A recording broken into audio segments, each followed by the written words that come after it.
Official, Diaz is a Bayern player. Incredible Isak transfer to Liverpool. Félix and Antony to play with Ronaldo. All of this and more in today's episode.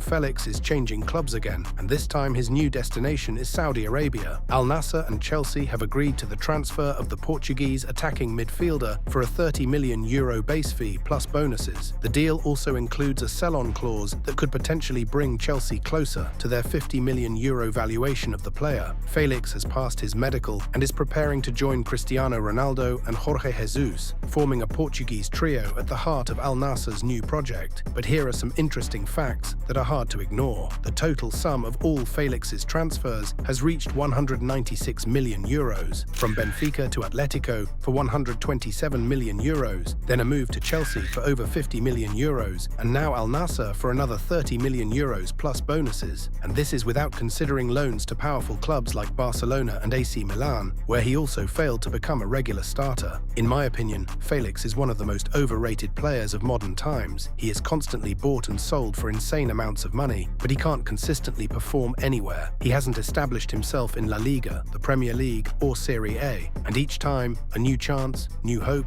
a new price. Guys, what do you think? Is this a coincidence, hype, or something more profound in the system of modern football? Antony is also close to a move to Al-Nassr. The Saudi giant has made an offer to Manchester United for the transfer of the Brazilian, and although the amount is not disclosed, sources indicate that United expects at least €60 million. The player himself, who did not go on the pre-season tour and is training separately from the main group, is open to the move, although he previously rejected offers from Brazil. After a loan spell at Real Betis, where he scored 9 goals in 26 matches, Antony partially rehabilitated his reputation, but his future at United looks uncertain. The club aims to free up squad space and generate funds for new signings, and the Saudi League is an ideal one-way ticket option for such a player. Al-Nassr is actively forming a new attacking line. After signing Felix, the club wants to create a star trio: Ronaldo, Felix, Antony, which is expected to bring back the championship title. And although Antony and Ronaldo were teammates for only a few months, their potential reunion in Saudi Arabia looks quite interesting. Díaz is a Bayern Munich player.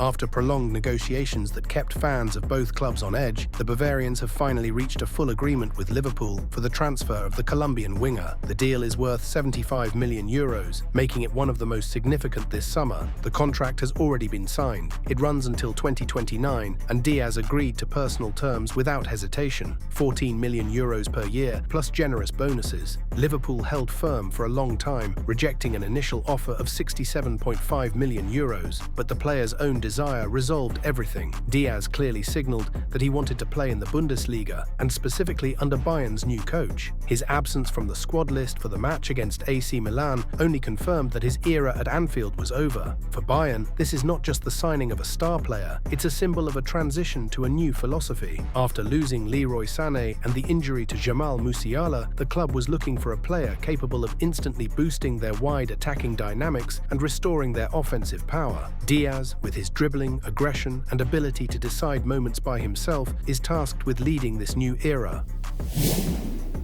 The transfer of Díaz to Bayern Munich immediately triggered a new wave of activity at Anfield. The €75 million received became the catalyst for the next big step. Liverpool is preparing a record-breaking offer for Alexander Isak, who is expected to become the club's new attacking leader. According to Fabrizio Romano, the Reds have already informed Newcastle that they are ready to shell out up to €138 million, an amount that could break the club's transfer record. Isak himself is not negotiating with any Saudi club despite insane offers, and has clearly stated that he specifically wants to play for Liverpool. The club does not view Isak as a replacement for Diaz. It's a rethinking of the entire attacking structure. Arne Slot sees the Swede not just as a goal scorer, but as a player capable of leading the game, linking lines, and creating chances for teammates. His 27 goals this season are only part of the picture. After signing Eberechi Eze for £79 million, the question arises: why does Liverpool need two top forwards? The answer is tactical flexibility. Slot plans to use Isak as the primary striker and Eberechi Eze as a versatile option,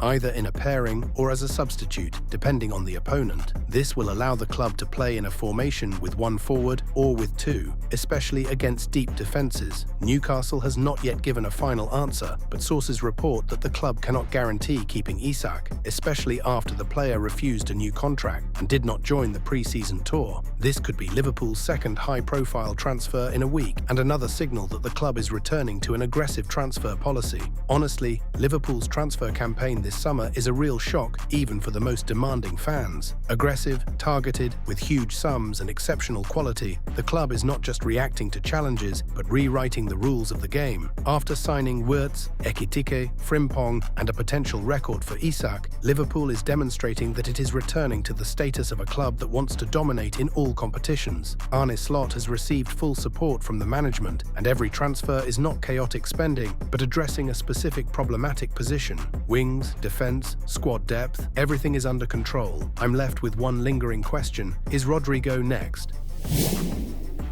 After finalising the deal for Victor Gyökeres, Arsenal continues its active work in the transfer market, and the next step could be the signing of Eberechi Eze, one of Crystal Palace's brightest players. The player has already agreed personal terms with the Gunners and has informed Palace's management that he wants to move to the London Giant. Arsenal, in turn, is ready to pay £30 million up front, with the remaining £38 million to be paid in instalments over 2 years. The total transfer fee is expected to approach the £68 million release clause demanded by Palace. Arteta sees Eze as a player who can not only compete with Martinelli, but also serve as an alternative to 𝗗𝗘𝗡𝗘 in an attacking playmaker role. Previously, the club considered Rodrigo from Real Madrid as a priority option for the left wing, but negotiations stalled. Arsenal has made it clear that they will not meet Rodrigo's current salary demands and also approached Real Madrid with an inquiry about the transfer fee. And although the Madrid club is ready to sell the player for 90 to 100 million euros, the Gunners do not see the financial viability of such a deal, especially after signing Gyökeres. Thus, Eze has become Arsenal's main transfer target to close out the summer, a player who possesses not only technique but also an X-factor, capable of breaking down opponent defences. The deal is expected before the start of the season, and the club is already preparing a presentation for the new playmaker. By the way, regarding Victor Gyökeres' transfer, he chose the number 14 shirt at Arsenal and explained why he chose the Gunners. "I just felt that Arsenal was the right club for me. What I heard from Mikel and Andrea when I was speaking with them, and just what I've seen in the past years, how they've been playing football, that made me choose Arsenal," said Gyökeres. Arsenal was a formidable force in both the Premier League and Europe, and now after these top signings, what's next? What do you think?